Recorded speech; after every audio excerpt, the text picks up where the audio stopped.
দর্শক, ভোটের হাওয়া এ পর্যায়ে আমাদের সাথে যুক্ত হচ্ছেন গণতান্ত্রিক ছাত্র কাউন্সিলের সাংগঠনিক সম্পাদক সুজয় শুভ। সুজয় শুভ, আপনাকে স্বাগত জানাচ্ছি স্টেট প্রেজেন্টস ভোটের হাওয়ায়। আপনার কাছে আমার প্রথম প্রশ্ন, আসন্ন ত্রয়োদশ জাতীয় সংসদ নির্বাচন বর্তমান প্রেক্ষাপটে আমরা দেখি যে রাজনৈতিক দলগুলোর মধ্যে অভ্যন্তরীণ কোন্দল অনেক বেশি এবং একে অপরকে কিন্তু পাল্টা অভিযোগ করছেন। সেই সাথে তারা একটি অভিযোগ করেই আসছেন যে লেভেল প্লেইং ফিল্ড নিশ্চিত হয়নি। এমতো অবস্থায় এই সংসদ নির্বাচন কতটা সুষ্ঠু হবে বলে আপনি মনে করছেন? আচ্ছা দেখেন, প্রথম কথা হলো যে সংসদ আর ঢাকা ক্লাবের মধ্যে তো এর আগে কোনো তফাৎ ছিল না। এখানে একটা বিশেষ শ্রেণীর মানুষের প্রবেশাধিকার দীর্ঘদিন ধরে সংরক্ষিত ছিল। ফলে এখানে আমাদের এই যে আপামর খেটে খাওয়া মানুষ, সমাজী মানুষের এই ব্যাপারগুলোতে এঙ্গেজমেন্ট একটা খুব ভয়াবহ মাত্রায়। নির্বাচনে তাদের একটা উৎসাহ আছে, উদ্দীপনা আছে।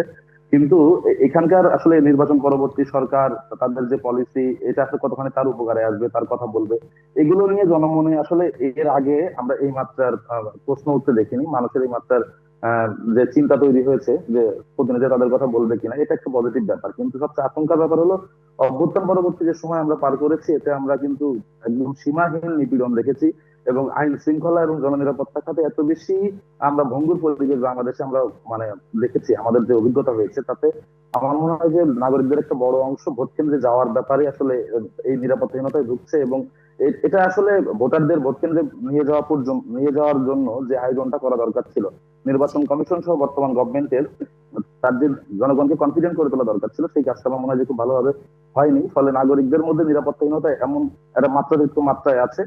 ফলে এখনো পর্যন্ত আমার মনে হয় যে হাতে যে সময়টুকু আছে এর মধ্যে নাগরিকদেরকে তার এই কনফিডেন্সটা আনা দরকার যে আপনারা ভোট কেন্দ্রে আসছেন, তাদের নিরাপত্তার দায়িত্বটা গভর্নমেন্ট নিয়ে আছে। এখনো পর্যন্ত দৃশ্যমান কোনো পদক্ষেপ আমরা দেখিনি। এই জায়গা থেকে আশঙ্কা আমাদের রয়েছে।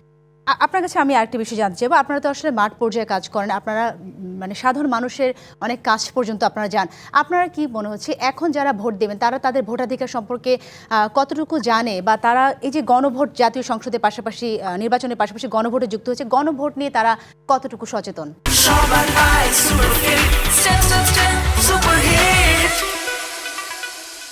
আচ্ছা, এটা খুব দুঃখজনক একটা ব্যাপার হয়েছে। মানে গণভোটের ব্যাপারটা জনগণের কাছে এমন ভাবে রাষ্ট্র নিয়ে গিয়েছে, ব্যাপারটা এটা খুব মানে আরবান স্ফিয়ারের বাইরে, মানে আমাদের গ্রামের বা ধরেন আমাদের এখানকার শহরতলি বা মফস্বলের মানুষের কাছে গণভোটের ব্যাপারটা খুব পরিষ্কার ভাবে যায়নি। রাষ্ট্র হ্যাঁ ভোটের পক্ষে জনমত তৈরি করতে গিয়ে এমন একটা কন্ডিশন ক্রিয়েট করে ফেলেছে যে এখানে খুব ভালো ইন্টারাকশন হয়নি। মানে গণভোটে আমি হ্যাঁ দিলে কি হবে, না দিলে কি হবে, এই আলাপটা খুব স্বতঃস্ফূর্ত ভাবে না হওয়ার কারণে গণভোট কেন্দ্রিক মানুষের জানা বোঝাটা আমার কাছে মনে হয়েছে যে একটা আরবান মিডিল ক্লাসের কাছে এক ধরনের জানা বোঝা আছে, তার বাইরে যারা রয়েছে তাদের কাছে গণভোট সম্পর্কিত আসলে বিশেষ তথ্য পৌঁছায় নাই। তার উপরে যেটা হয়েছে, ধরেন গণভোটে যারা হ্যার বিপক্ষে কথা বলতেছে তাদেরকে রাষ্ট্রীয় প্রজেক্টের মধ্য দিয়ে তো ফ্যাসিবাদের দোসর বা নানাভাবে যে পড়ছে করার যে প্রচেষ্টা, এই প্রচেষ্টার মধ্য দিয়ে গণভোট কেন্দ্রিক আলাপ আলোচনা রাষ্ট্রীয় ভাবে আসলে বন্ধ করে দেওয়া হয়েছে আমার মনে হয়। ফলে যে এই জায়গা থেকে গণভোট নিয়ে সাধারণ মানুষের কাছে আমার মনে হয় না যে খুব ভালো মানের জানাশোনা বা খুব আগ্রহের জায়গা আছে। দ্বিতীয়ত, এই যে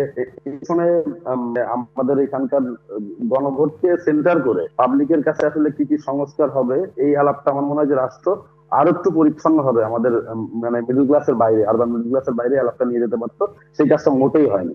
জি জি, অসংখ্য ধন্যবাদ সুজয় শুভ আমাদের সাথে যুক্ত হওয়ার জন্য।